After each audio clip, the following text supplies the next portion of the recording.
Ya teman, kembali lagi sama saya dan di sini saya merakit PC lagi.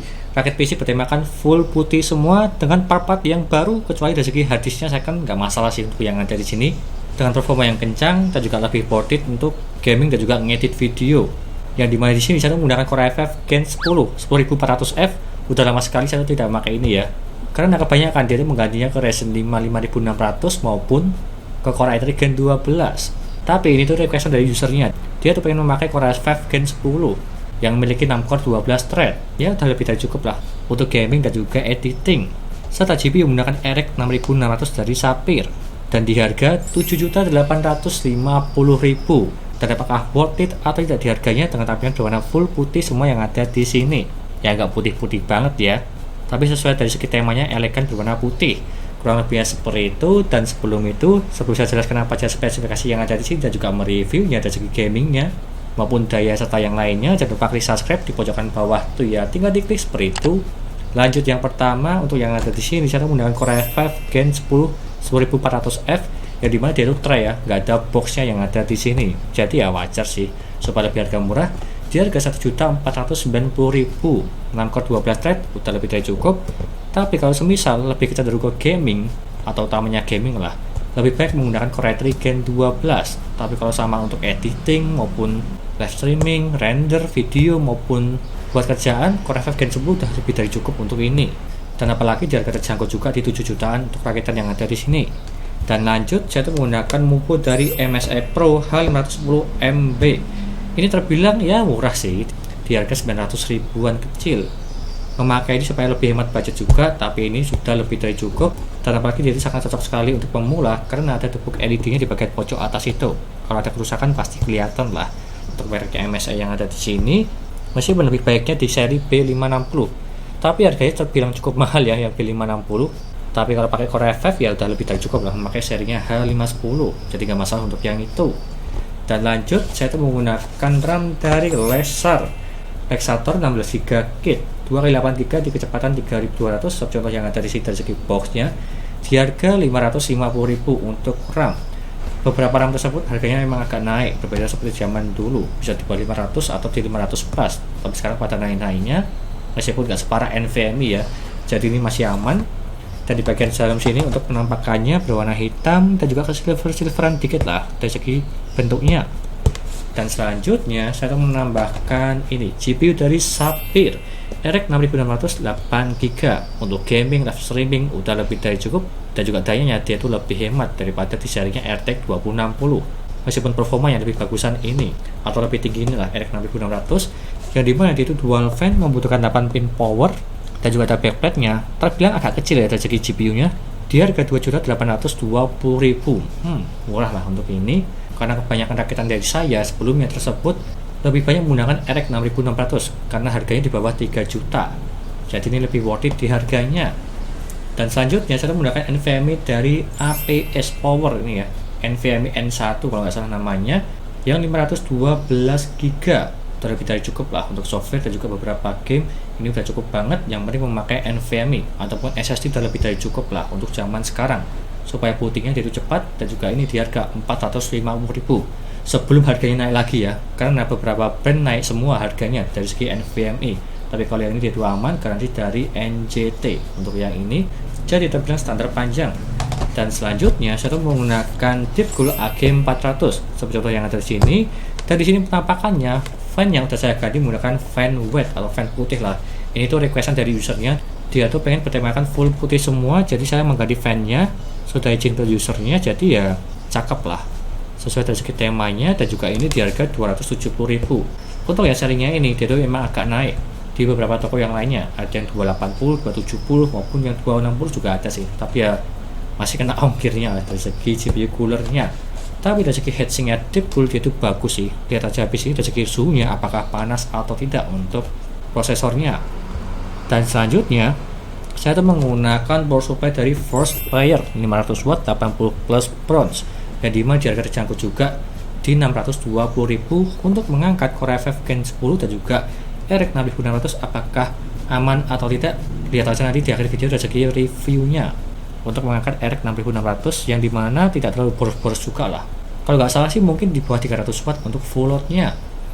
Dan selanjutnya saya tuh menggunakan ini casing dari Infinity Horus V2 yang berwarna putih di harga 390.000, tipenya MATX, ada power supply cover di bagian samping dan di bagian depan ada meshnya. Terbilang ini cakep sih.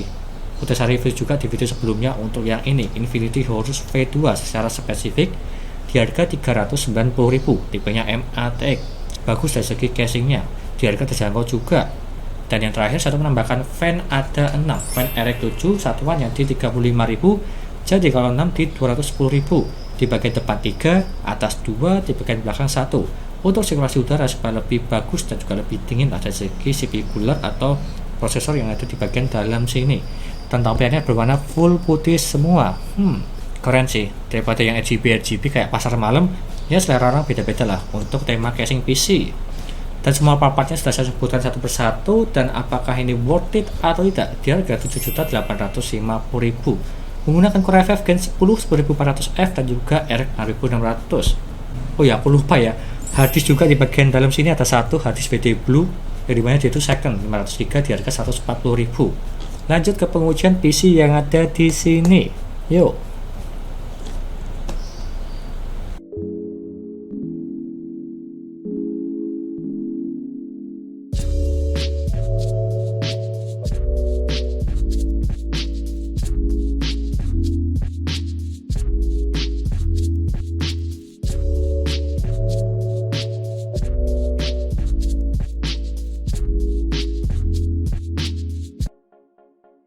Lanjut yang pertama, dari segi booting Windows menggunakan NVMe S-Power N1, dan kita tunggu aja seberapa cepat dia untuk booting Windowsnya.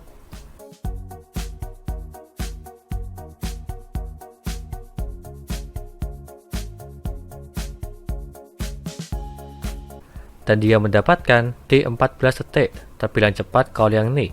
Standarnya NVMe di 15 detik, tapi kalau yang ini di bawahnya terbilang cepat. Tapi terkadang di berbeda PC berbeda kecepatan meskipun sama-sama menggunakan SSD yang sama. Lanjut ke HD Sentinel untuk mengecek performa, kesehatan serta suhunya. Yang pertama NVMe nya dulu, dia itu 100% semua, dan juga node-nya dia itu perfect.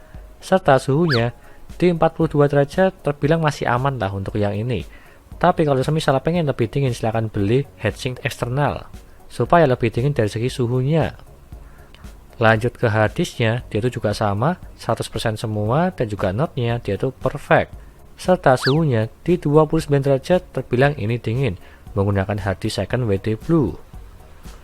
Lanjut ke Crystal Disk Mark menggunakan NVMe S-Power N1 untuk membaca yang mendapatkan di 2406, dan juga penulisnya di 1844. Dan kalau kita bandingkan yang ada di website, dia itu up to-nya 3400 per 3100. Dari segi realitanya dia itu beda sekali. Tapi kalau yang ini kecepatan membaca di atas 2000 terbilang ini bagus. Kalau yang biasa standar di bawah 2000 kecepatannya. Lanjut ke HP monitor menggunakan Deepcool AG400 untuk mendinginkan Core i5 Gen 10. Untuk minimal yang mendapatkan di 29 derajat terbilang ini dingin, dan juga maksimal yang mendapatkan di 59 derajat terbilang ini dingin. Dan kalau untuk minimalnya cuma diem aja di desktop tidak ngapa-ngapain di 29 derajat terbilang ini bagus banget. Dan apalagi maksimalnya saya tes di Geekbench dan dia mentok paling tinggi di bawah 60 derajat terbilang ini bagus. Lanjut ke gaming, yang pertama GTA 5 settingan 1080p dan juga settingan Very High mendapatkan di 151 fps. Terbilang ini lancar lah, lancar jaya di settingan rata kanan. Dan apalagi di game GTA Roleplay juga masih aman lah menggunakan spek ini di settingan Very High maupun di settingan High. Lanjut ke RDR2, settingan 1080p dan juga settingan High mendapatkan di 84 fps. Terbilang ini settingan yang paling bagus karena masih mendapatkan di atas 60 fps dari segi gamenya, dan nyaman lah untuk bermain ini, masih smooth di atas 60 fps. Lanjut ke Need for Speed Heat, settingan 1080p dan juga settingan High mendapatkan di 74 fps. Ini pun juga sama, settingan paling aman di settingan High mendapatkan di atas 60 fps supaya lebih smooth dari segi gamenya. Lanjut ke Far Cry 6, settingan 1080p dan juga settingan High mendapatkan di 98 fps. Ini pun juga masih aman, hampir menyentuh di 100 fps. Dan kalau semisal di settingan ultra, bisa lah mendapatkan di 60 sampai di 70 fps untuk yang ini di gamenya Far Cry 6. Lanjut ke Shadow of the Tomb Raider, settingan 1080p dan juga settingan high mendapatkan di 115 fps. Ini pun juga masih aman, masih mendapatkan di atas 100 fps. Dan kalau semisal di settingan ultra, bisa lah mendapatkan di 70 sampai di 80 fps untuk yang ini. Yang penting masih mendapatkan di atas 60 fps di gamenya. Lanjut ke Forza Horizon 4, settingan 1080p dan juga settingan high mendapatkan di 196 fps. Terbilang ini lancar jaya, karena untuk yang ini lumayan ringan di gamenya, hampir menyentuh di 200 fps di gamenya Forza Horizon 4. Lanjut ke Dota 2, settingan 1080p dan juga settingan high mendapatkan di 139 fps. Ini pun juga masih aman, di settingan rata kanan mendapatkan di atas 100 fps di gamenya Dota 2. Terbilang ini cukup ringan. Lanjut ke dayanya. Untuk yang ini minimal yang mendapatkan di 69 watt, terbilang agak boros sedikit ya. Maksimal hemat di bawah 60 watt. Tapi kalau yang ini di atasnya terbilang agak boros, dalam posisi tidak ngapa-ngapain di desktop diem aja. Dan apalagi dari segi maksimal yang mendapatkan di 210 watt, ini pun juga masih aman lah, belum sahabat PLN, meskipun mendapatkan di 210 watt. Karena untuk yang ini saya tes di gaming dan dia tuh mantok paling tinggi di 210 watt, cuma sekali aja. Kurang lebihnya seperti itu. Lanjut ke kesimpulannya, di harga 7 jutaan atau lebih tepatnya di 7,850 mendapatkan Core i5 Gen 10 dan juga RX 6600, terbilang ini udah bagus. Kalau semisal opsi lain silahkan cari ke Core i3 Gen 12 maupun Ryzen 5 5500 ataupun 5600 sih kalau bisa, dengan spek yang sama di harga 7 jutaan dengan tampilan PC berwarna full putih seperti contoh yang ada di sini. Dan apalagi performanya ini udah lebih dari cukup sampai di game AAA. Tapi tergantung settingannya untuk yang itu. Kurang lebihnya seperti itu, dan semua listnya ada di sini. Dan juga semua linknya ada di deskripsi. Kalau kalian berminat untuk part-partnya yang ada di sini semua, menggunakan Core i5 10400F dan juga RX 6600. Sekian dari saya, jangan lupa like dan subscribe, serta nantikan video lainnya mengenai review-review part PC dan juga rakit PC Intel maupun AMD, gaming maupun editing.